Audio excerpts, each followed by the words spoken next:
अज़ादारान मज़लूम Karbala, हज़रत सय्यदुश्शुहदा अलैहिस्सलाम के जिन नूरानी कलिमात को मुसलसल आपकी खिदमत में पेश कर रहा हूँ, इसमें इमाम हुसैन अलैहिस्सलाम सोए हुए ज़मीरों को झंझोड़ रहे हैं और ये बताना चाहते हैं कि करबला हुसैन ने क्यों बसाई, करबला की तरफ हुसैन क्यों गए, क्या ज़रूरत थी कि हुसैन अपने घर को छोड़ें, अपने नन्हे नन्हे बच्चों के साथ, और जिसमें 6 महीने का नन्हा अली असगर भी हो, उसे ले के निकलें और मैदान करबला में एक दर्दनाक शहादत की दास्तान को रकम करें। क्या ज़रूरत थी? उसको इस खुतबे में जो आपने हुर के लश्कर के हमराह दिया है, बयान किया है, और इसी पर हमारी मुसलसल गुफ्तगू हो रही है हुसैनी तर्ज़ ज़िंदगी के उन्वान से कि हुसैनी लाइफ स्टाइल क्या है। और यही जो इमाम के कलिमात हैं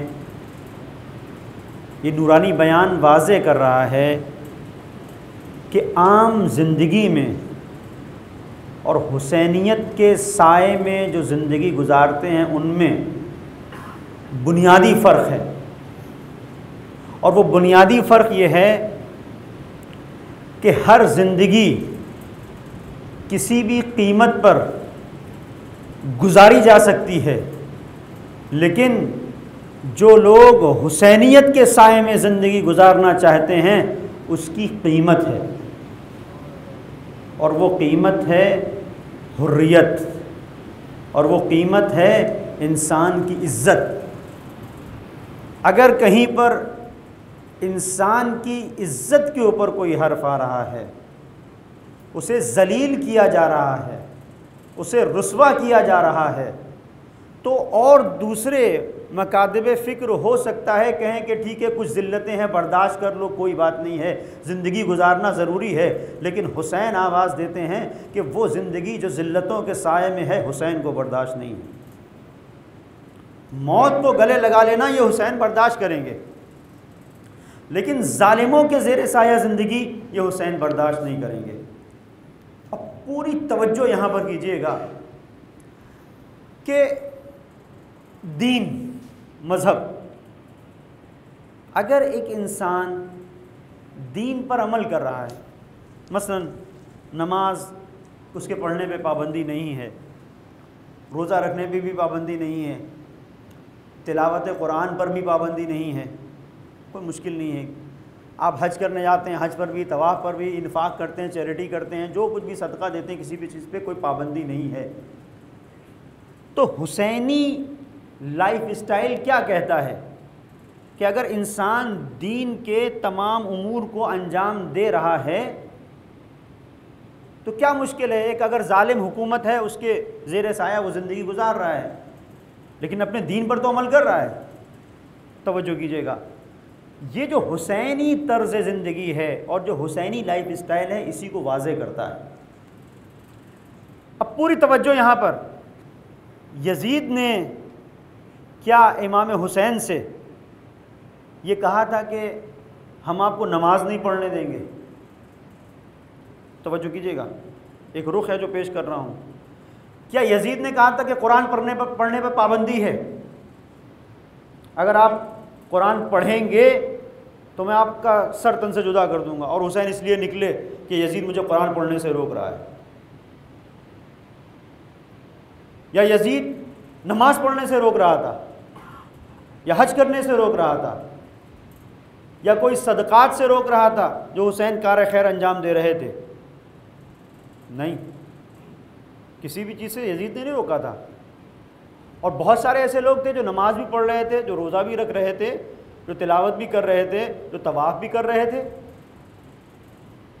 तो हुसैन को निकलने की ज़रूरत क्या थी? पूरी तवज्जो कीजिएगा, एक बुनियादी सवाल है कि जब हुसैन को नमाज पढ़ने की इजाज़त थी, कुरान की तिलावत पर पाबंदी नहीं थी, हज करने से यजीद रोक नहीं रहा था, हुसैन को तवाफ़ करने से रोक नहीं रहा था, तो हुसैन क्यों निकल रहे थे? इसलिए कि यजीद ने बैअत का मुतालबा किया था। अच्छा, अगर बैअत का मुतालबा किया था और हुसैन बैअत कर लेते तो क्या हुसैन की नमाज़ों पे कोई फ़र्क पड़ता? रोज़ों पे कोई फ़र्क पड़ता? ज़कात और हज पे कोई फ़र्क पड़ता? तिलावत कुरान के ऊपर कोई फ़र्क पड़ता? नहीं, ज़ाहिरी तौर पर नहीं पड़ता। पूरी तवज्जो कीजिएगा। लेकिन इमाम हुसैन अलैहिस्सलाम इन्हीं कलिमात में बता रहे हैं कि अला तरौना अन्नल हक़्क़ ला युअमल बिह व अन्नल बातिला ला युतनाहा अन लियरग़बल मुअमिनु फ़ी लिक़ाइ रब्बिही हक़्क़न हक़्क़ा फ़इन्नी ला अरल मौत इल्ला सआदा वल हयात मअज़्ज़ालिमीन इल्ला बरमा। ये हुसैन ऐलान कर रहे हैं कि मेरे लिए मज़हब के किसी अम्र को अंजाम देने पर पाबंदी नहीं थी, लेकिन मुश्किल ये थी कि मेरी जो नमाजें थीं, मेरे जो रोज़ा था, मैं जितने भी मनासिक थे इबादतों के, ये सारी इबादतें ऐसी सूरत में अंजाम पा रही थी कि हक़ पर अमल नहीं हो रहा था, बातिल से नहीं रोका जा रहा था। और हुसैन उस नमाज को नमाज नहीं मानते कि जो इंसान सर को मालिक के आगे झुकाए और झुकाने के बाद उसके वजूद के अंदर वो मिजाज ना पैदा हो कि सजदा करने के बाद किसी जालिम की आंखों में आंखें डाल के कह सके तुम गलत रास्ते पे चल रहे हो। फिर फायदा क्या है सजदे का? फिर तो ये लकलक़े ज़बानी है, एक ज़बानी तौर पर, जहां पर तुम जुल्म की मुखालिफत न कर सको, जहां पर किसी जालिम के खिलाफ कुछ बोल न सको, जहां पर समाज और माशरे में पनपते हुए जुल्म के खिलाफ तुम खामोश रहो, तो ऐसी नमाजों का कोई फ़ायदा नहीं है। पढ़ो या ना पढ़ो, तवज्जो कीजिएगा, बहुत सख्त मंजिल है और इसको एक बहुत ही खूबसूरत अंदाज में एक स्कॉलर ने बयान किया है कि असल मंजिल हमारी यह है कि हम इमामत को पहचानें और मारिफत इमाम हासिल करें। पूरी तवज्जो कीजिएगा। तो दूसरा मरहला है, आपकी खिदमत में जो अर्ज़ कर रहा हूँ कि इमामत को पहचानें। अगर हमारे वजूद के अंदर मारिफत इमाम नहीं है, वजूद के अंदर अगर मारिफत इमाम नहीं है तो कोई फ़र्क नहीं करता कि आप अमीर शाम के महल का तवाफ़ कर रहे हैं या काबे का कर रहे हैं। बहुत संगीन बात है, थोड़ा गौर कीजिएगा इस पे और पूरी तवज्जो कि कोई फ़र्क नहीं करता कि आप काबे का तवाफ़ कर रहे हैं कि अमीर शाम के महल का तवाफ़ कर रहे हैं, कोई फ़र्क नहीं करता। फ़र्क कहाँ पे करता है? जहां आप अपने इमाम वक्त के साथ हैं, जहां आप अपने इमाम वक्त के साथ हैं वहां पे फ़र्क करता है। और इसीलिए आप देखें कि वो लोग कि जो काबे का तवाफ़ कर रहे थे, मैंने वाक़े हर्रा की तरफ इशारा किया था, अगर आपके जहनों में है तो फिर क्या हुआ, किस तरह से हज़ारों लोगों का, 11,000 से ज़्यादा लोगों को मदीने में कत्लेआम हुआ उनका, किस तरह से जिना हुई, किस तरह से नाजायज़ औलादें हुई इसी मदीने में। तो वो लोग जो इबादतें कर रहे थे, उनकी इबादतें न उनको बचा सकी, न जुल्म जो हो रहा था उससे उन्हें बचा सकी। लेकिन इमाम हुसैन अलैहिस्सलाम के साथ जो 72 निकले तो उन्होंने शहादत पेश की और इस शहादत के ज़रिए से उन्होंने अपने आप को भी हमेशा के लिए बचाया। पूरी तवज्जो, हमेशा के लिए जिंदा हो गए वो। आप देखें कि कितने ऐसे लोग हैं जो वाक़े हर्रा में और इमाम हुसैन अलैहिस्सलाम की शहादत के बाद मारे गए हैं और मजलूमाना अंदाज में जुल्म हुआ है उन पर, लेकिन तारीख़ उन्हें नहीं पेश करती, नहीं बयान करती, कहाँ हैं, कोई उनका नाम नहीं जानता। लेकिन हुसैन के साथ जो जानिसार थे, हर साल उनकी याद मनाई जाती है। क्यों मनाई जाती है? ये सिर्फ वो नहीं थे जो इबादत करने वाले थे, नहीं, इबादत करने के साथ साथ इनके वजूद के अंदर मारिफत इमामत पाई जाती थी। और ये एक बड़ी मंजिल है जो काबिल गौर है कि जब निज़ाम जुल्म के साए में हुसैन जीना बर्दाश्त न करें तो हुसैनियों तुम्हें भी एहसास होना चाहिए कि ठीक है, दुनिया में बाज़ जगहों पर ऐसा है, मसाइल हैं, मजबूरियां हैं, आप हुकूमतों को तब्दील नहीं कर सकते, लेकिन जहां आप रह रहे हैं उस दायरे में कि जहां पर आप अपनी बात कर सकते हैं, जिस ट्रस्ट के अंदर आप हैं, जिस जमात के अंदर आप हैं, कम से कम उस दायरे में, उस मोहल्ले में, उस सोसाइटी में, उस माशरे में जुल्म के खिलाफ आवाज़ तो उठा सकते हैं। और ये हुसैनी लाइफ स्टाइल है जो हमसे मुतालबा करता है कि जुल्म के खिलाफ अगर तुम बोल नहीं सकते तो कोई फ़ायदा नहीं है। अगर इंसान नमाज रोज़ा सब कुछ कर रहा है, इसके इबादतों का जो एक मरहला होता है, इंसान की रूह को ये निखारती हैं और उसके अंदर, इंसान के वजूद के अंदर वो ताकत पैदा होती है कि इंसान हक़ को बातिल में फ़ैसला करता है। ये कौन सी इबादत है कि नमाज भी पढ़ रहा है इंसान, हक़ को बातिल में कोई, सब हक़ है, सब हक़ पर हैं, या बातिल पर अमल हो रहा है, उसे कोई फ़र्क नहीं करता। ये हुसैनी लाइफ स्टाइल नहीं है, ये हुसैनी तर्ज ज़िंदगी नहीं है। इस पर गौर करने की ज़रूरत है। हुसैन आवाज़ देना, अला तरौना अन्नल हक़्क़ ला युअमल बिह। हुसैन निकल रहे हैं इसलिए, हुसैन को कोई नमाज रोज़े से नहीं रोक रहा था, ज़कात और हज से नहीं रोक रहा था। मसला ये था कि यजीद जैसा हाकिम था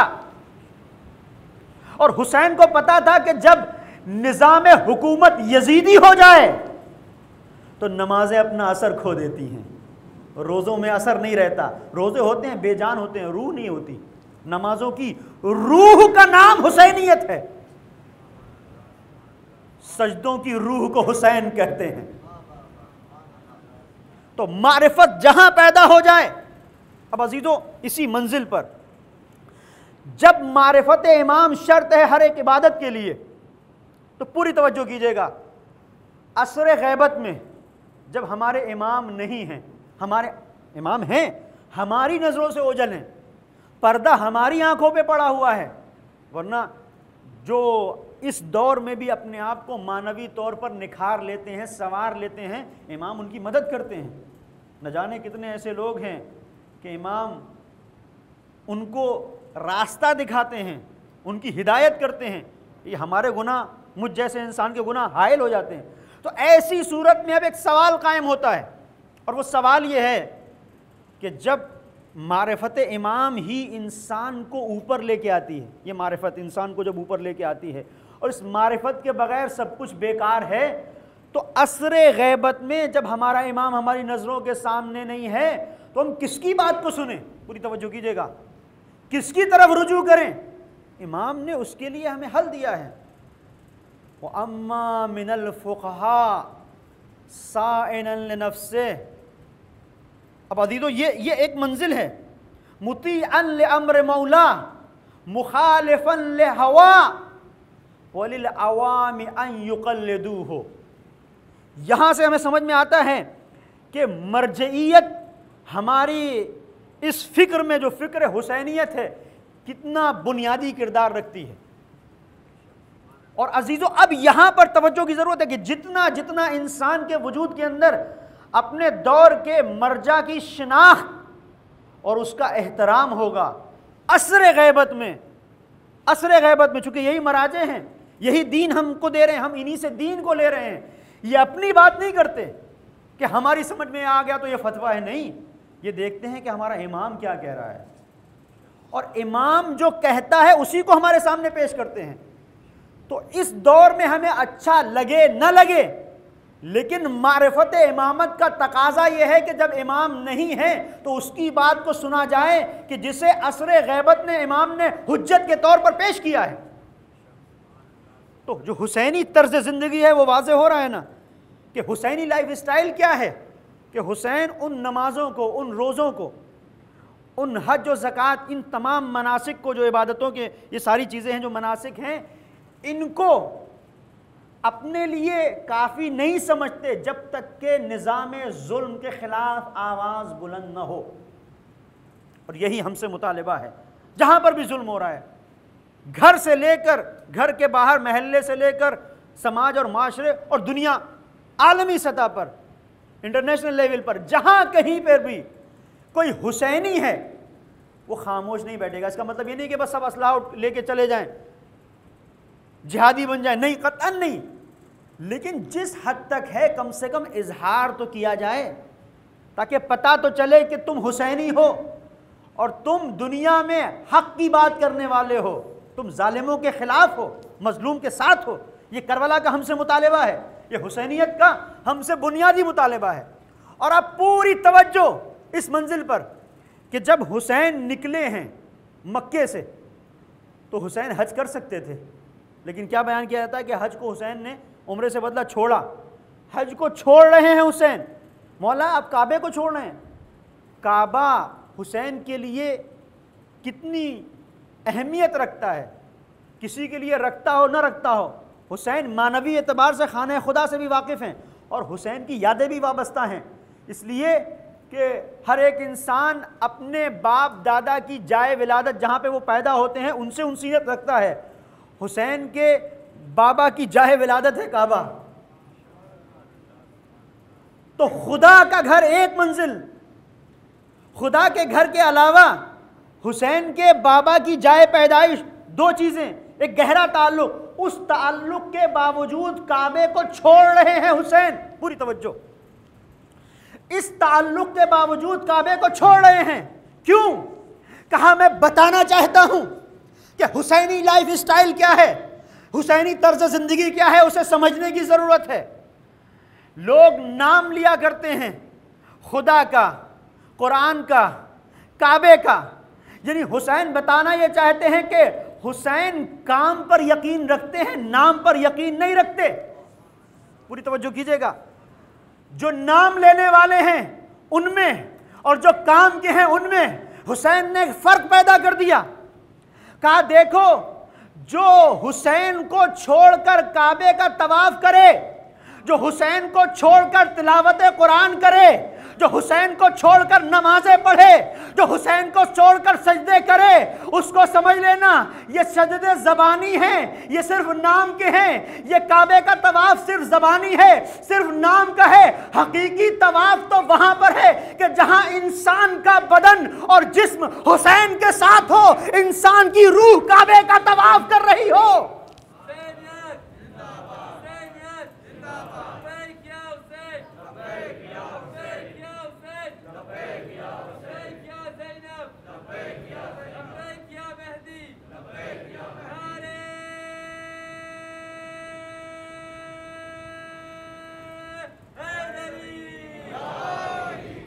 और ये मंजिल है जिसे शायर ने भी बयान किया है। शायर ने बड़े खूबसूरत अंदाज में कि बदन पे जामे हराम, दिल में बुग़्ज़े अली, बदन पे जामे हराम, दिल में बुग़्ज़े अली, तेरे नसीब का चक्कर है ये तवाफ़ नहीं। हकीकी तवाफ़ कहाँ पे होगा? जहाँ इश्क हो। इश्क अली अगर होगा तो क्या रूह के अंदर तब्दीली आएगी, रूह के अंदर तब्दीली आएगी। अब पूरी तवज्जो कीजिएगा इस मंजिल पर कि ये जितने लोग थे इनमें और हुसैन में फ़र्क क्या था। जो हुसैन ने आवाज़ दी कि अन्नास अबीदुद्दुनिया वद्दीन लयकुन अला अलसिनतिहिम यहूतूनहु मा दर्रत माइशुहुम व इज़ा मुहसु बिलबला क़ल्लत दय्यानून, कि लोग दुनिया के ग़ुलाम हैं और दीन इनकी ज़बान पर चढ़ा हुआ एक जायका है, लकलक ज़बानी है, दीन दीन दीन दीन करते रहते हैं। वाइदा मुहसु बिलबला क़ल्लत दय्यानून, और जब इन्हें मंजिले इम्तहान में लेके आया जाता है तो दीनदार लोग कम हो जाते हैं। हुसैन ने बताया कि देखो, जब मैदान इम्तहान आया, दीन को बचाने की बात आई तो 72 निकले। पूरी तवज्जो कीजिएगा, दीन के हिसार में खुद को बचाने की बात आई तो लाखों थे। बसरे में भी, मदीने में भी, कूफे में भी, मक्के में भी न जाने कितने थे जो नमाजें पढ़ रहे थे इसलिए कि खुद बच जाएं, काबे का तवाफ कर रहे थे कि खुद बच जाएं, वो ज़कात दे रहे थे कि खुद बच जाएं। कभी ऐसा होता है कि इंसान इबादतों के हिसार में खुद को बचाता है, और हुसैनियत की मंजिल इससे आगे है। पूरी तवज्जो। कुछ लोग जो तवाफ कर रहे थे वो तवाफ इसलिए नहीं कर रहे थे कि वो इबादत को जानते थे, वो बंदगी के उसूलों से वाकिफ थे, नहीं, अपने आप को बचाने के लिए काबे का तवाफ करना और है, और काबे को बचाने के लिए निकलना और करबला बसाना और है।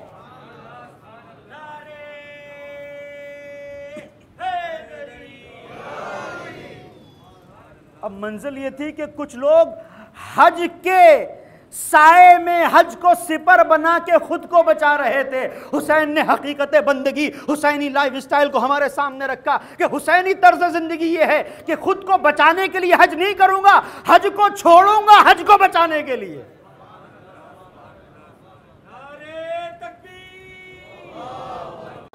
सलामत रहे,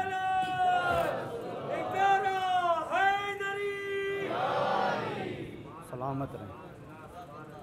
हुसैन ने हज को छोड़ा और हज को बचाया। ये मंजिल है कि हज को छोड़ा, काबे को छोड़ा और काबे को बचाया। इसका मतलब क्या है? हमारे लिए काबे हयात हुसैन है, हमारी ज़िंदगी का काबा हुसैन होना चाहिए कि हुसैन जिस रविश पर चले, जिस रास्ते पर चले, वरना बहुत सारे लोग थे। अब एक सवाल, उसी के जवाब पर गुफ्तगू का इख्तिताम है अजीज़ों, कि वो कौन सी बुनियादी चीज़ थी कि जिसकी बना पर ये असहाब इमाम हुसैन अलैहिस्सलाम इमाम हुसैन का साथ देने पर तैयार हुए, और वो क्या चीज़ है, वो कौन सी क्वालिटी है? तो पहली मंजिल अक़ीदे के एतबार से, फ़िक्र के एतबार से इनकी फ़िक्र बुलंद थी, इनका अक़ीदा आला मंजिलों पर था, इनकी आइडियोलॉजी स्ट्रॉन्ग थी, ये इमामत को समझते थे, इनके वजूद के अंदर मारिफत इमामत पाई जाती थी। दूसरी मंजिल अमल की मंजिल में ये वो लोग थे जो साबिर थे, सब्र करने वाले थे। पूरी तवज्जो कीजिएगा। तो हुसैनी लाइफ स्टाइल की एक मंजिल जो हुसैनी तर्ज ज़िंदगी के अंदर बुनियादी हैसियत रखती है उसे सब्र कहा जाता है। वल अस्र इन्नल इंसान लफ़ी खुस्र इल्लल्लज़ीना आमनू व अमिलुस सालिहात व तवासौ बिल हक़्क़ि व तवासौ बिस सब्र। सारी दुनिया घाटे में है, खसारे में है, और परवरदिगार असर की कसम खा रहा है, इन्नल इंसान लफ़ी खुस्र, तमाम लोग खसारे में हैं। कौन लोगों के अलावा? जो साहिबान ईमान हैं, और साहिबान ईमान के साथ साथ उनकी मंजिल ये है कि वो हक़ की नसीहत करते हैं और सब्र की वसीयत करते हैं। यानी इसका मतलब यह है कि ख़ुद भी साबिर हैं। वतवासौ बिल हक़्क़ि वतवासौ बिस्सब्र, सब्र की मंजिलों में। अब थोड़ी देर के लिए मेरा साथ दीजिएगा, मैं आपकी खिदमत में एक अहम मसले को हल करना चाहता हूँ। रिवायत के जुमले हैं कि अगर एक इंसान ये देखना चाहता है कि खुदा उसके साथ है कि नहीं दुनिया और आखिरत में, तो देखे कि उसके वजूद के अंदर सब्र पाया जाता है कि नहीं। सलासुन मन कुन्ना फीहे जमा अल्लाह ताला खैरत दुनिया वल आखिरा। तीन चीज़ें वो हैं कि अगर इंसान के वजूद के अंदर ये तीन चीज़ें आ जाएं तो दुनिया और आखिरत की खैर का वो मालिक हो जाता है। पहली चीज़ अर्रज़ा बिल क़दा, अल्लाह के फ़ैसले पर राज़ी होना। वस्सब्रु इंदल बला, दूसरी मंजिल बला और मुसीबत में सब्र करना।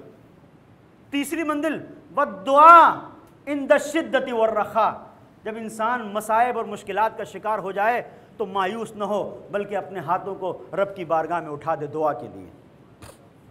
तो ये तीन चीज़ें वो हैं कि जिनकी बुनियाद के ऊपर इंसान को खैर दुनिया और आखिरत मिलता है। इनमें से एक चीज़ जिसे मौला ने सब्र के तौर पर बयान किया है, सब्र। एक और जगह पर बयान होता है ला यस्तकमिलु मोमिन, एक मोमिन का ईमान कामिल नहीं होता और वो हकीकत उबूदियत की तरफ नहीं आता है मगर कब? पहली मंजिल अत्तफ़क़्क़ुह फ़िद्दीन, दीन के अंदर गहरा शऊर, गहरी समझ, जब उसे दीन का शऊर हो जाता है तो इस मंजिल पर उसका ईमान कामिल होता है और वो हकीकत उबूदियत, हकीकत बंदगी से आशना होता है। किस मकाम पर? कि जब दीन को गहराई से समझे, तफ़क़्क़ुह फ़िद्दीन। दूसरा वह तक़दीर फ़िल मईशा, अपनी ज़िंदगी को बेहतर तौर पर लेके चलना, अपनी इकोनॉमी को, अपने इक़्तिसाद को, अपने ख़र्च को एक अच्छे अंदाज से लेके चलना। अल्लाह ने दिया है तो देने का मतलब ये नहीं कि उसको उड़ाया जाए, अगर नहीं दिया है तो नहीं देने का मतलब ये नहीं कि हर एक के सामने हाथ फैला दिया जाए। वह तक़दीर फ़िल मईशा का बेहतरीन तर्जुमा जो हमारे यहाँ किया जाता है हिंदुस्तान और पाकिस्तान में उर्दू ज़बान में, कि जितनी चादर हो उतने पैर फैलाए जाएँ।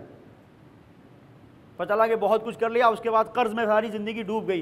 परवरदिगार ने नहीं कहा है, बल्कि कहा है कि कर्ज़ लेना, देने वाले से कहा तुम दो, लेकिन लेने वाले से कहा जितना हो सके इग्नोर करो, जहाँ तक चल सकता है काम चलाओ। तक़दीर फ़िल मईशा। तीसरी मंजिल व सब्र इंदल मुसीबा, सब्र मुसीबत के वक्त। ये वो चीज़ है जो इंसान के वजूद को निखारती है। अब सब्र की जब आप तारीफ़ देखेंगे रिवायात में तो सब्र तीन मकामात पर है। इंदल मुसीबा, जब मुसीबत पड़े तो सब्र। फित्ताआ, अल्लाह की इताअत में सब्र। सब्र का मतलब होता है लुगत में हब्सुन नफ्स, इंसान अपने नफ्स को रोकता है।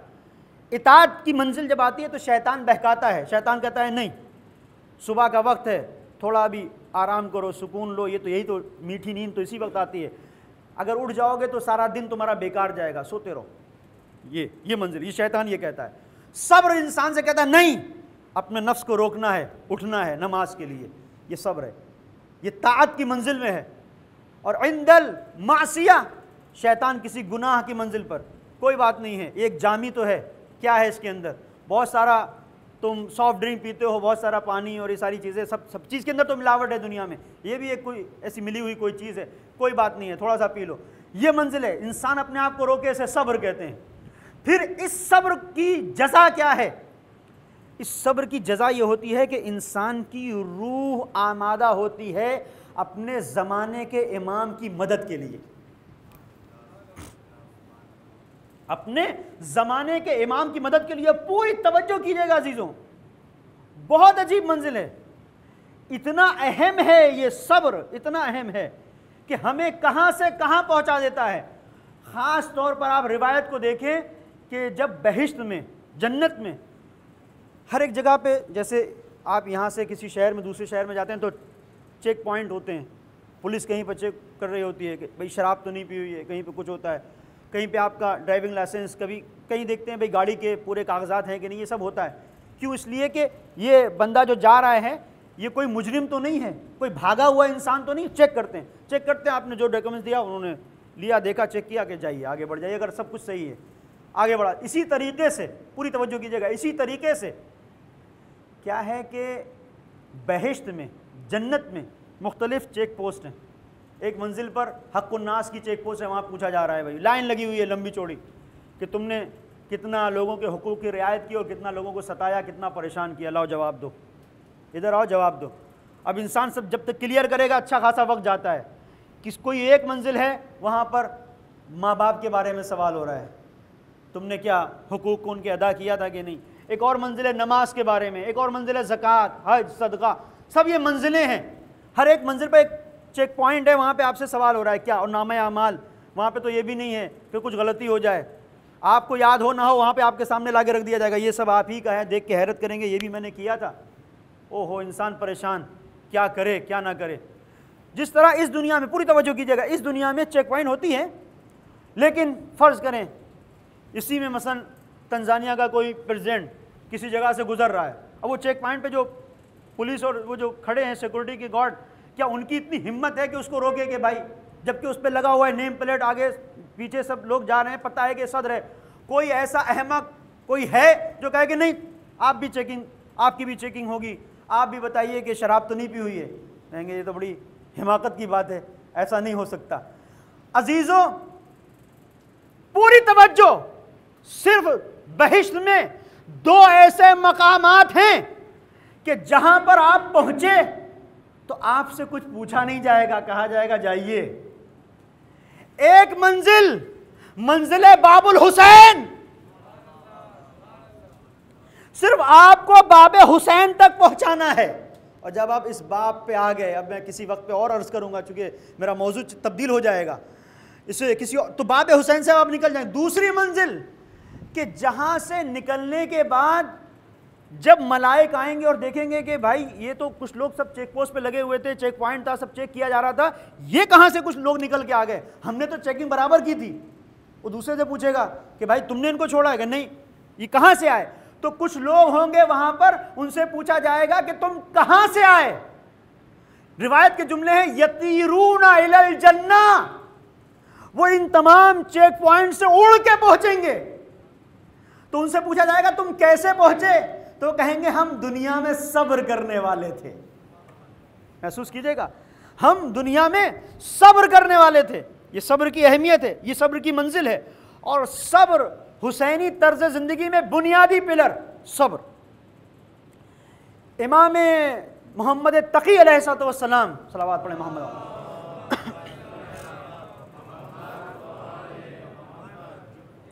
एक मंजिल पर एक शख्स आता है और आने के बाद सवाल करता है, मौला मैं अपनी ज़िंदगी में कामयाब होना चाहता हूँ। हम सब भी चाहते हैं कि कामयाब हों, ये कामयाबी का एक नुस्खा है। बहुत सारे ख़तीब वो नुस्खा देते हैं, बहुत सारे ज़ाकिरीन और उलमा, कि भाई मैं ये नुस्खा बता रहा हूँ कि आपका बिज़नेस जो है वो बहुत एकदम जंप मारेगा। ये दुआ पढ़ लेंगे तो साहब ये जो गाड़ी है आपकी एकदम ये एक बेहतरीन गाड़ी में बदल जाएगी, ये कर लेंगे तो घर में ऐसा हो जाएगा। लेकिन हम भी आपको एक नुस्खा दे रहे हैं यहाँ पर, वो कामयाबी का नुस्खा है जो मैंने इमाम ने दिया है। इमाम मोहम्मद तकी अलैहिस्सलाम ने, इमाम जवाद अलैहिस्सलाम ने। एक शख्स आता है, आने के बाद कहता है मौला औसनी, मुझे कुछ नसीहत करें, मेरे लिए कोई वसीयत करें, कुछ चीज़ें मुझे बताएं। तो मौला फरमाते हैं औ तक़बल, कबूल करोगे, अगर तुम्हें मैं कुछ बताऊंगा मानोगे। कहा हाँ मानूंगा मौला, बताइए। मौला ने बयान किया, कहता है कामयाबी चाहता हूँ ज़िंदगी में। मौला ने कहा मैं बताता हूँ तुम्हें, कुछ चीज़ें हैं उस पर अमल करो।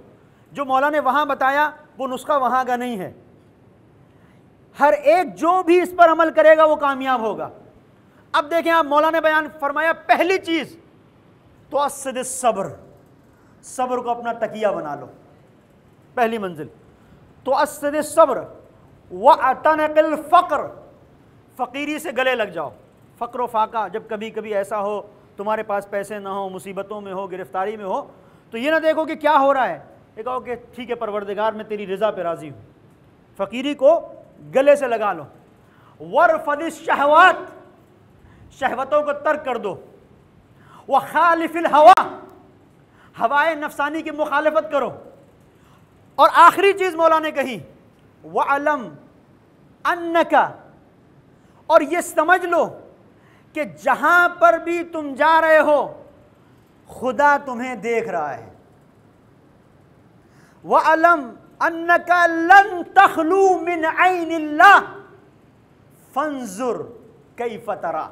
इमाम फरमाते हैं कि ये जान लो तुम जिस पोजीशन में भी हो, जिस जगह पर भी हो, जिस हालत में भी हो, ये समझ लो कि खुदा तुम्हें देख रहा है, उसका कैमरा है, वॉच कर रहा है, तुम्हारी हरकत व सकनात पर वो नाजिर है। इमाम कहते हैं अब उसके बाद देखो कि ज़िंदगी में तुम्हारी कितनी तब्दीली आती है। ये नुस्खा वो है जो कामयाबी का नुस्खा है। ये शॉर्टकट में जन्नत पहुंचने वाला नुस्खा नहीं है। ये वो नुस्खा है जब इंसान अमल करेगा तो उसके नताइज को, उसके रिजल्ट को अपनी ज़िंदगी में फिर देखेगा। यहाँ इमाम ने फरमाया विसादा तवस्सुद सब्र, इसे आप लुगत में देखें विसादा के लफ्ज़ से निकला है। विसादा क्या है? विसादा कहते हैं तकिए को, तकिया जो हम सर के नीचे रखते हैं। आप देखें अगर इंसान तकिया ना हो तो सोता है, नींद नहीं आती, इधर उधर करवटें बदलता है, तकिए के बगैर नींद नहीं आती। देखा है कहीं ऐसी जगह पर होते हैं जब किसी मसलन एयरपोर्ट पे या किसी ऐसी जगह पर कि जहाँ पे मसलन सफ़र की हालत में तकिया नहीं है तो इंसान कुछ ना कुछ ढूंढता है, बैग को तकिया बनाता है, बुक को तकिया बनाता है, किसी न किसी चीज़ को तकिया बनाता है ताकि वो आराम से सो सके। यानी इमाम बताना ये चाहते हैं कि ज़िंदगी में इतनी परेशानियाँ होंगी कि इन परेशानियों की बुनियाद के ऊपर सुकून से ज़िंदगी जी नहीं सकोगे, मगर उस वक्त जी सकते हो जो सब्र को अपना तकिया बना लो, सब्र को अपना तकिया बना लो। ये इतना अहम है। अब पूरी तवज्जो कीजिएगा यहाँ से, ये सब्र जब इतना अहम है और सब्र फिर 3 मराहिल में होता है। गुनाह, इससे बचे इंसान, तो ये भी सब्र है। अल्लाह की इताअत करे, शैतान की बात को न माने, ये भी सब्र है। कोई मुसीबत नाजिल हो, वहाँ पर भी इंसान उस मुसीबत को देखकर यूं ही खुदा के सामने शिकवा शिकायत शुरू ना कर दे, बल्कि अपने आप को एक तसल्ली दे, एक दिलासा दे और कहे कि परवरदिगार तूने ये मुसीबत दी है, तू ही मुसीबत टालने वाला भी है। परवरदिगार जो कुछ तूने अता किया है मैं तेरे हुजूर में सब्र कर रहा हूँ, शुक्र अदा कर रहा हूँ, मेरी हालत को तू ही बदलने वाला है। तो ये जो कैफियत है इसे सब्र कहा जाता है। अब क्यों इस सब्र को मैंने करबला और तर्ज इमाम हुसैन अलैहिस्सलाम और हुसैनी लाइफ स्टाइल से जोड़ा? पूरी तवज्जो ये इस मजलिस का हासिल है जो आपकी खिदमत में अर्ज कर रहा हूँ, आज की इस गुफ्तगू का निचोड़। इसलिए कि हमने देखा कि जहाँ पर सब्र था वहाँ पर लोग इमाम हुसैन के साथ आए, और जहाँ पर सब्र न था वहाँ पर इंसान अपने आप को हुसैन का साथ देने के लिए आमादा न कर सका। पूरी तवज्जो कीजिएगा। 2 कैरेक्टर हैं करबला में, एक हुर का जिसे हम हुर्रे यजीद रियाही कहते हैं, एक और कैरेक्टर है जिसे उबैदुल्लाह हुर्रे जोहफी कहा जाता है। पूरी तवज्जो कीजिएगा। हुर खुद आया है और हुर्रे जोहफी कौन है कि जिसे इमाम खुद दावत देने के लिए गए हैं। ये 2 कैरेक्टर हैं, तवज्जो कीजिएगा, 2 कैरेक्टर हैं। ये करबला हमारी ज़िंदगी में एक इनकलाब लेके आएगी अगर हम फ़िक्र करबला को और दर्स करबला को समझें। हुर्रे जोहफी के जो एक मकाम पर तारीख़ कहती है कसरे बनी मकातिल पर मुलाकात होती है मौला की इस हुर्रे जोहफी से। ये वो शख्स है जिसके बारे में मिलता है कि अमीर शाम से इसकी साजबाज थी, अमीर शाम के लश्कर में एक ज़माने में रहा, फिर इसकी कुछ समझ में आया, पलटा, एक बार बार अपने पाले को बदलने वाला, कभी इधर कभी उधर, कभी इधर कभी उधर, कोई एक इसकी डगर नहीं थी, हमेशा डगर अपना बदला करता था, डगर अपनी बदला करता था, गिरगिट की तरह रंग बदलने वाला। तो इमाम ने इसको देखा तारीख़ ये कहती है कि हज्जाज बिन मसरूक को, जो आपके मुअज्जिन हैं, उनको भेजा कि जाओ हुर्र जोहफ़ी को बुला के आओ, इसलिए कि कहना कि मौला ने तुम्हें बुलाया है करबला में अपने जानिसारों में शामिल करने के लिए। देखिए, करबला हर एक नहीं पहुंच सकता, इसके लिए तहारत नफ्स की ज़रूरत है, हर एक नहीं आ सकता करबला। हज्जाज बिन मसरूक को भेजा तो उसने कहा कि मैं तो इसी बात से डर रहा था और बच बचा के चल रहा था कि कहीं हुसैन का सामना ना हो जाए, और तुम मुझे बुलाने के लिए आए हो, मैं तो नहीं जा सकता हूँ, मैं नहीं मरना चाहता, मुझे डर लगता है। हज्जाज बिन मसरूक ने पैगाम सुनाया, मौला खुद गए। यह हसास मरला है। मौला खुद पहुँचे और पहुँचने के बाद कहा कि मैं तुझे निजात दिलाने के लिए आया हूँ। कहाँ है तू? मैं तुझे सही रास्ता बताने के लिए आया हूँ, अब तक तूने गलतियाँ की हैं। अब सोचे, हुसैन जिसके दर पर चल के आ रहे हैं, अल्लाह अकबर, क्या मंजिल है। हुसैन खुद आए हैं, लेकिन उसके बाद वजूद के अंदर सब्र नहीं था, तो किस मंजिल पर शैतान के हवाले अपना वजूद कर दिया। वजूद के अंदर मारिफत नहीं थी, नहीं समझा। क्या कहता है? कहता है, मौला मुझे पता है कि अगर आपका साथ, आप हक पर हैं। कहता है, मौला मुझे पता है कि आप हक पर हैं। कहता है, मुझे पता है आप फर्जंदे ज़हरा हैं, मुझे मालूम है, लेकिन मैं आपका साथ नहीं दे सकता, इसलिए कि मुझे मालूम है कि आपका साथ दूंगा तो मारा जाऊंगा, मारा जाऊंगा। मुझे अपनी जान अजीज़ है, मैं अभी मरना नहीं चाहता, मुझे अपनी जान अजीज़ है, मैं अभी मरना नहीं चाहता। कौन है ये? हुर्र जोहफ़ी है। नौजवान और बच्चे याद रखें इस कैरेक्टर को, हुर्र जोहफ़ी, कि मैं मरना नहीं चाहता, आपके साथ नहीं आ सकता हूँ, लेकिन चूँकि आप हक पर हैं, ये मैं तलवार आपको दे रहा हूँ, ये मैं तलवार आपको दे रहा हूँ, और ये घोड़ा दे रहा हूँ। ये तलवार आप ले लीजिए, ये घोड़ा भी मेरा ले लीजिए। और याद रखिए कि ये जो घोड़ा है, ये ऐसा अरब का असली घोड़ा है कि मैंने इस पर सवार होकर किसी का पीछा नहीं किया है, मगर ये कि जिसका पीछा किया है उसको पा लिया है, और किसी से मैं भागा नहीं हूँ, मगर ये कि इसने मुझे अपनी मंजिल तक पहुँचा दिया है, और मेरे पीछे अगर कोई लगा है तो मुझ तक पहुँच नहीं पाया है, यानी बहुत तेज़ भागता है। तो मौला ने क्या कहा?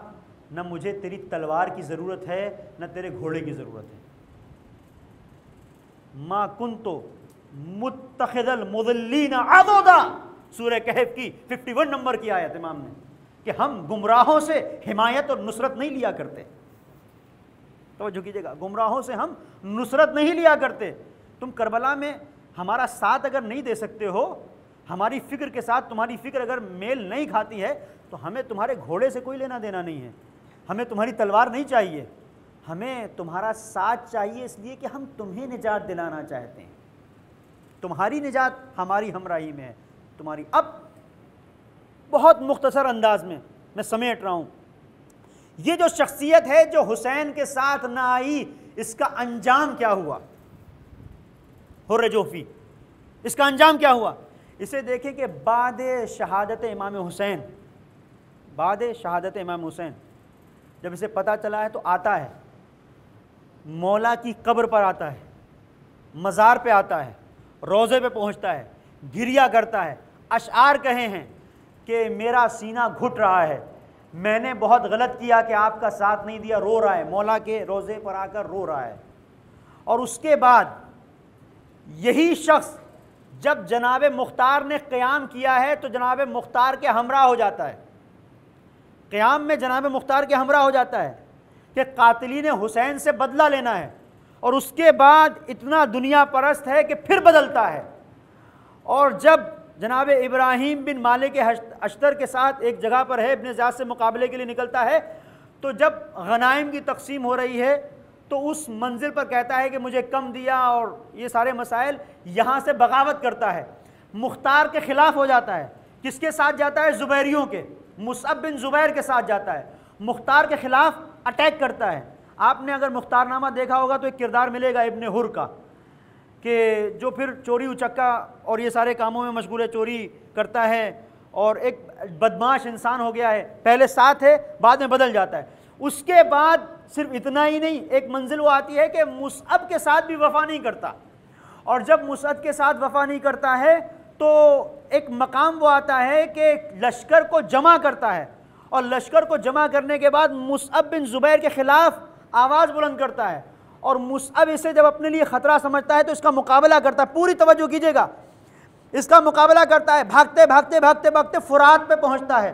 फ़ुरात में कश्ती है, मुसअब की फ़ौज से बचकर कश्ती में जाता है और कश्ती में सवार होकर चाहता है कि फ़ुरात को नांग जाए, फ़ुरात से गुजर जाए, उबूर कर जाए, लेकिन ऐसा कुछ होता है कि वहीं पे डूब जाता है, वहीं पे डूब जाता है। पूरी तवज्जो कीजिएगा कि तारीख ऐसे मंजर को रकम करके बता रही है कि अगर तुम हुसैन का दामन छोड़ोगे तो जाहिरी कश्ती तुम्हें निजात नहीं दे सकती, इसलिए कि इन्नल हुसैना मिसबाहुल हुदा व सफीनतुन निजात, इसलिए कि हुसैन चिराग हिदायत है, हुसैन कश्ती है, निजात है।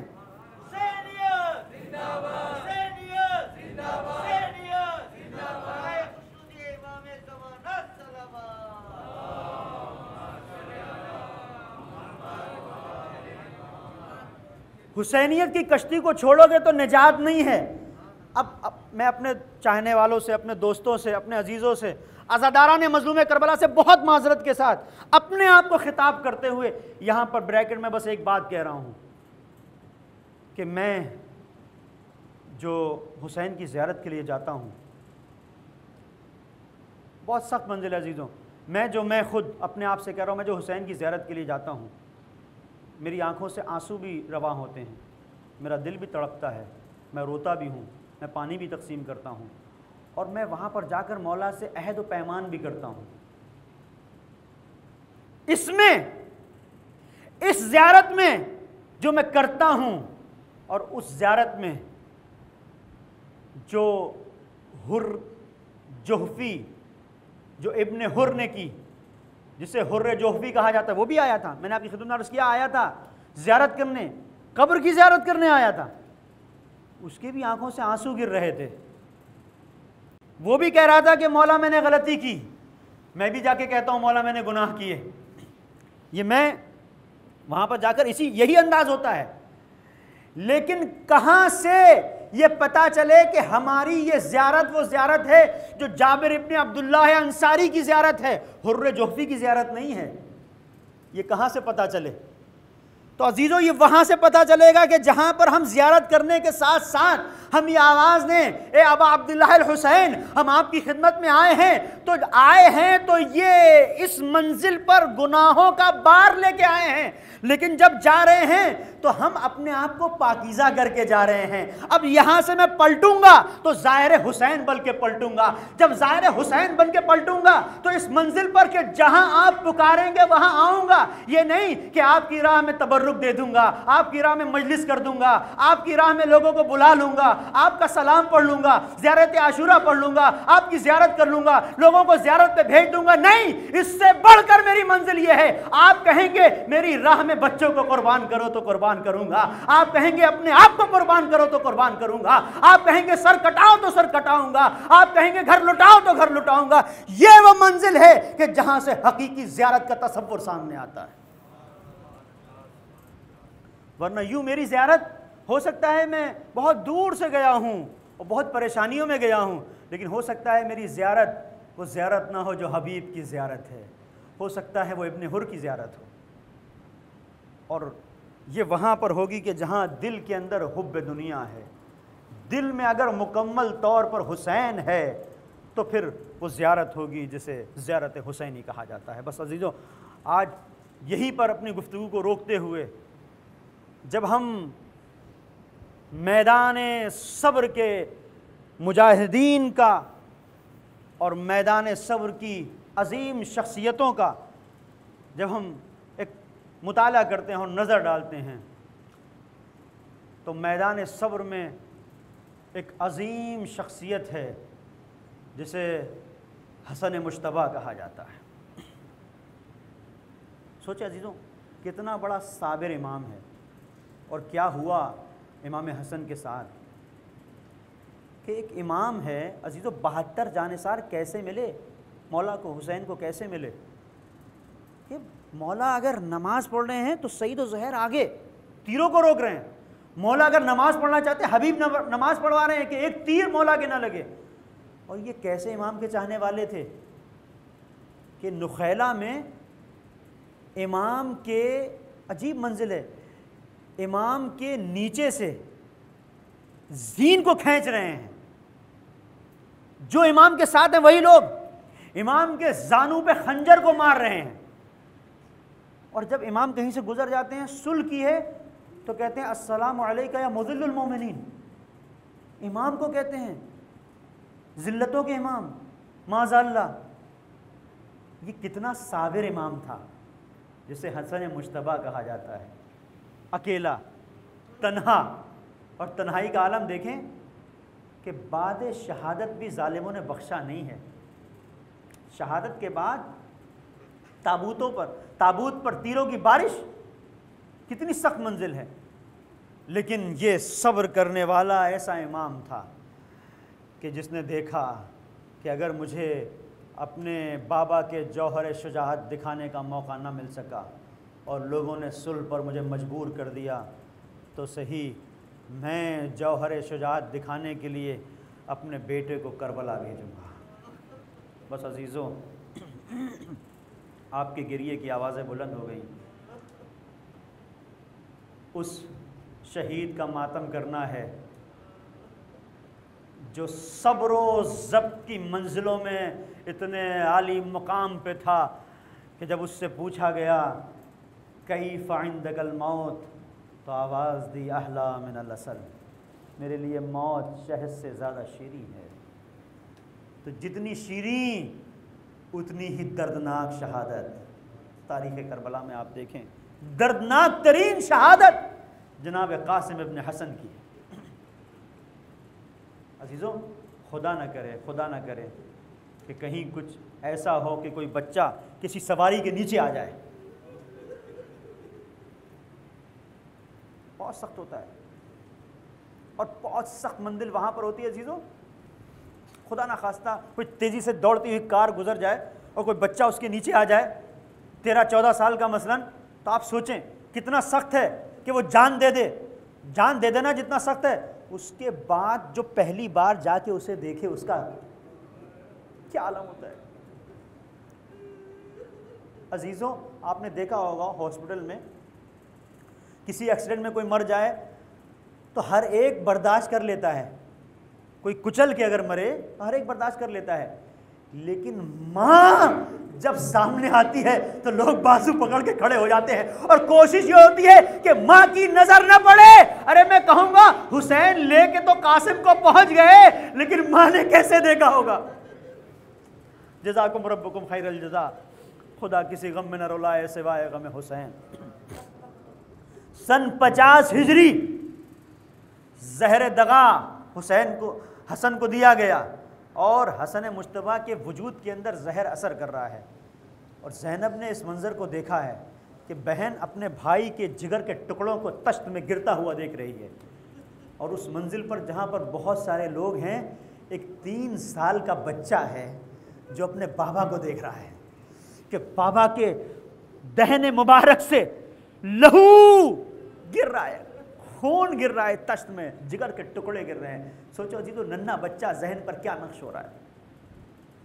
और हसन मुश्तबा ने न जाने किस अंदाज से उस मकाम पर वो वसीयत की है जो आपकी खिदमत में अर्ज़ कर रहा हूँ कि हर एक देख के परेशान है कि आका की क्या हालत है।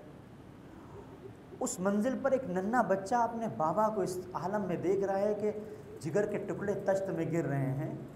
और जैसे जैसे कोई जिगर का टुकड़ा गिरता होगा, यकीनन ज़ैनब की फरियाद बुलंद होती होगी, उम्मे कुलसूम की आहो फुगा, उम्मे फरवा कैसे, तो चीखों पुकार की आवाज़ों के दरमियान कासिम किस तरह से देख रहे होंगे।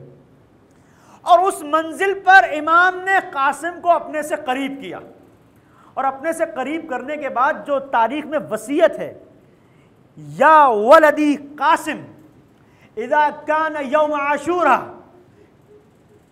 जब आशूर का दिन आए, और इज़ा काना अम्मुकल हुसैन फी करबला, और जब तुम्हारा चचा हुसैन करबला में हो, वो अहातत बिहिल आदा, और तुम्हारे चचा को चारों तरफ से घेर लिया जाए।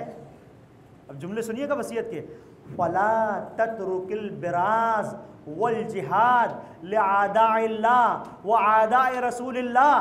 तो मेरे बेटा खबरदार, अपने चचा की हमराही में अल्लाह और उसके रसूल के लिए जिहाद को फरामोश न करना, फरामोश न करना। और जुमले क्या है उसके बाद, और लम्मा नहा अम्मुकल हुसैन, और अगर तुम्हारे चचा हुसैन तुम्हें रोकें और मना करें कि बेटा तुम्हें मरने की इजाज़त नहीं दूंगा, तो अब जुमले हैं, आविद हो हत्ता तस्ताज़न, तो इतनी बार पलट के जाना कि मौला तुम्हें इजाज़त दे दे। देख रहे हैं जी, तो ये वसीयत हो गई। वसीयत सख्त तरीन वक्त आए तो मौला ने कहा कि दुश्वार तरीन जब मरहला आए तो इस तावीज़ को जो वसीयत की सूरत में हसन के मौला हसन ने कासिम के बाजू पे बांधा था, कहा कि इसे खोल लेना। अब अजीज़ों सोचिए, आज इस दुनिया में जब हम हुसैनी मकतब में पढ़ते हैं और हुसैनी मकतब में हम दर्स हासिल करते हैं और हुसैनी तर्ज़ ज़िंदगी से हम वाकिफ़ हैं, तो क्या होता है, अगर हमारे यहाँ कोई हमारा भाई हो, उसके बच्चे हों और भाई का जवानी में इंतकाल हो जाए और बच्चे छोटे छोटे हों, तो क्या है, तो हुसैनी दरसगाह हमसे ये कहती है कि यतीम का ख्याल रखो। और क्या होता है, हम देखते हैं कि अगर इंसान बाज़र्फ होता है तो अपने बच्चों से ज़्यादा अपने भाई के बच्चों का ख्याल रखता है। यही होता है ना, नफ्सियात यही है। तो अजीज़ों सोचो कि जिसका हुसैन जैसा चचा हो, जिसका अब्बास जैसा चचा हो, उसे क्या कभी यतीमी का एहसास हुआ होगा? कभी नहीं हुआ होगा। हुसैन अगर कोई चीज़ लेके आते होंगे तो अकबर के लिए बाद में, कासिम के लिए पहले, सकीना के लिए बाद में, कासिम के लिए पहले, अब्दुल्ला के लिए बाद में, कासिम के लिए पहले, यही तो होता होगा। तो कहीं पर कोई ऐसी मंजिल नहीं आई कि कासिम को एहसास यतीमी हो और तावीज़ को खोलने की ज़रूरत महसूस करें।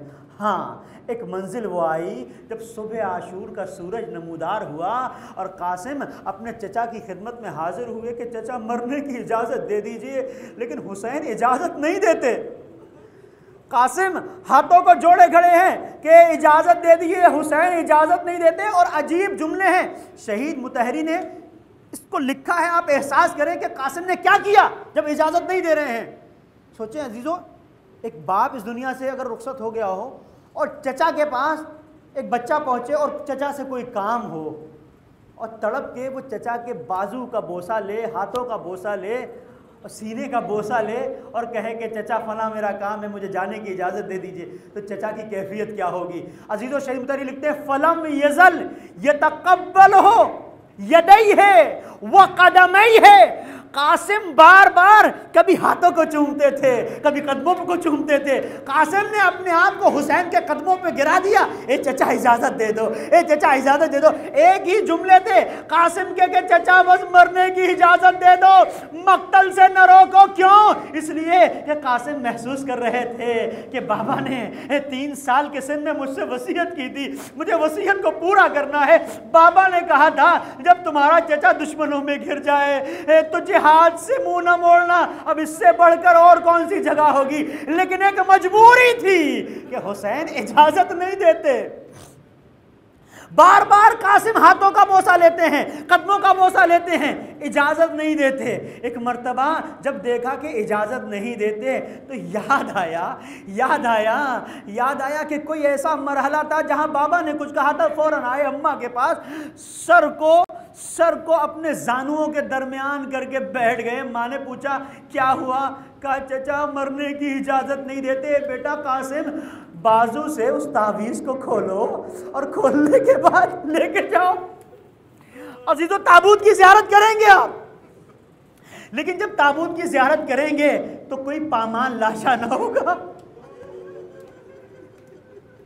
जब आप ताबूत की ज़ियारत करेंगे तो जख्मी बदन को नहीं देखेंगे, लेकिन सिर्फ खून के चंद कतरे जो आप एक चादर पे देखेंगे तो आपका वजूद करबला पहुंच जाएगा। करबला पहुंचना तो तसव्वुर में कासिम की उस लाश को देखना जिसे हुसैन लेके आ रहे हैं। जज़ाकुम रब्बुकुम खैरल जज़ा। खुदा किसी गम में न रुलाए सिवाय गम हुसैन। आए और आने के बाद मौला की खिदमत में मुस्कुराते हुए कासिम, जो कासिम गिरिया करते हुए गए थे वो मुस्कुराते हुए, हुसैन ने कहा कासिम क्या मामला है, क्या कहने के लिए आए हो? अब कासिम ने कुछ कहा नहीं, कांपते हुए हाथों से तावीज़ को बढ़ा दिया। मौला ने तावीज़ को लिया, देखा, भाई को भाई की तहरीर नजर आई, मदीना याद आ गया। हसन और हुसैन, दो छोटे छोटे बच्चे मदीने की गलियों में, जहाँ सहाबी देखते तो ठहर जाते, रसूलुल्लाह देखते तो आगे बढ़ते। कभी हसन एक कांधे पर, कभी हुसैन एक कांधे पर, नमाज की हालत में होते तो रसूल सजदे को तूल दिया करते। ये कैफियत थी। हर एक मंजिल पर दोनों भाई साथ साथ। हुसैन को सब कुछ याद आया तो ये भी याद आया होगा कि वो मरहला कि जब भाई इस दुनिया से जा रहा था, जिगर के टुकड़े कट कट के गिर रहे थे। तसव्वुर तो यही कहता है ना, एक भाई भाई की तहरीर पढ़ रहा है, सब कुछ उसे याद आ रहा है। खास तौर पर ऐसी मंजिल अजीजों जहां पर कोई खुशी का मकाम या कोई गम का मकाम होता है और अपना कोई न हो और इंसान गुर्बत में बहुत दूर हो, तो उसे अपना भाई जरूर याद आता है। अपना भाई जरूर याद आता है। क्या हुसैन को याद नहीं आता होगा कि मेरा भाई इस मुसीबत में नहीं है और उसका बच्चा मेरे पास अमानत है? हुसैन ने खोला और तावीज़ को पढ़ा। अब एक मर्तबा अजीब मंजिले में पढ़ चुका अपनी खिदमत में तावीज़ का मजमून।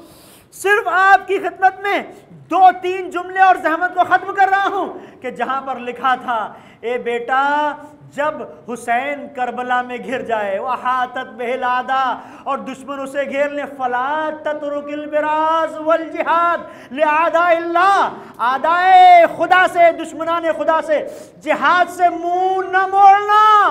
और उसके बाद जो मंजिल है वो हुसैन ने जब पढ़ी तो अजीजों क्या कैफियत हुई होगी। यहां तक तो हुसैन ने पढ़ लिया होगा कि भैया तुमने लिख दिया, भैया तुम्हें जो वसीयत करना थी कर दी। लेकिन अजीजों हुसैन अपने भाई को न सिर्फ भाई समझते थे बल्कि इमाम समझ के इताअत करते थे, इमाम समझ के इताअत करते थे और हर लहजा इमाम की इताअत की है। हुसैन कभी हसन के आगे नहीं बढ़े। हसन ने कोई जुमला कह दिया तो हुसैन ने उस पर कोई जुमला नहीं कहा है। हसन ने कोई इशारा कर दिया तो हुसैन उसको समझते हैं। तो इस मंजिल पर क्या हसन के हुक्म को टाल सकते हैं? अब एक मंजिल है कि बेटा दुश्मनों के नरगे में जब तुम्हारा चचा घिर जाए तो जिहाद करना, और लम्मा नहा का अम्मुकल हुसैन, और जब तुम्हारा चचा तुम्हें रोके आविद हो तो पलट के आना। और कितनी बार पलट के? हत्ता तस्तादन, इतनी बार पलट के आना कि हुसैन इजाजत दे दे। अब हुसैन क्या करे, बड़ी मजबूरी है। अरे कासिम हसन की अमानत, यतीम हसन कासिम, अरे मरने के लिए इजाजत भी नहीं देना चाहते, लेकिन इतना पता है अगर इजाजत नहीं दी तो बार बार कासिम आएंगे, बार बार आएंगे। अरे इतनी बार अपने भाई की अमानत को अरे कैसे देखूंगा कि बार बार आके इजाजत मांग रही है। अरे यही वो वजह है कि अब मौला ने क्या किया, ए बेटा कासिम, अरे तुमने तो मजबूर कर दिया, अपनी आगोश को फैलाया। अरे हुसैन ने जो अपने बाजुओं को फैलाया, सोचो अजीजों, एक यतीम जिसके बाप का साया उसके सर पे ना हो, अगर कोई मोहब्बत से उसे कलेजे से लगा लेता है, उसे अपना बाप याद आ जाता है। हुसैन ने अपने दोनों हाथों को फैलाया। अरे कासिम दौड़ते हुए हुसैन की आगोश में समा गए और मक्तल कहता है दोनों ने गिरिया करना शुरू किया। इतना गिरिया किया फगुशिया अलैहिमा, दोनों गश खा के गिर पड़े। जज़ाकुम रब्बुकुम खैरल जज़ा। खुदा किसी गम में न रुलाए सिवाय गम हुसैन। दोनों गश खा के गिर पड़े। अजीज़ों, जब भी कोई गश खाता है और उसे बेहोशी तारी हो जाए तो पानी लेके आया जाता है। लेकिन हाय ये आशूर का हंगाम जहाँ हुसैन के पास पानी भी नहीं। मेरा दिल कहता है बीबियाँ घेर के खड़ी हो गई होंगी, कोई हाथ हिलाता होगा, कोई रुखसारों पर अपने हाथों से अरे धमकी देता होगा कि मौला आके खोलिए।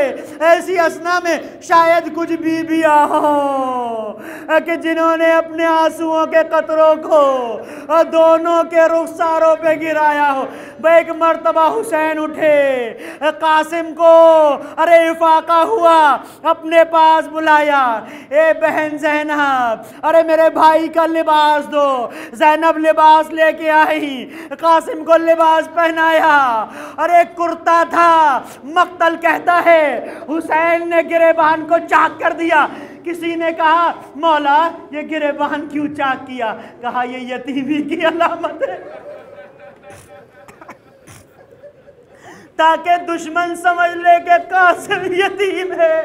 बाजीजों में आखिरी मंजिलें हैं, आपकी ज़हमत को मैं ख़त्म कर रहा हूँ। और इस मंजिल पर अब जो कासिम निकले तो हमीद इब्न मुस्लिम कहता है कि ऐसे ऐसे उम्मे फरवा का लाल निकला, कल कमर जैसे चांद चमक रहा हो। अरे ये हसन का चांद जब निकला और दुश्मनों के नरगे में गया तो चारों तरफ से घेर लिया गया।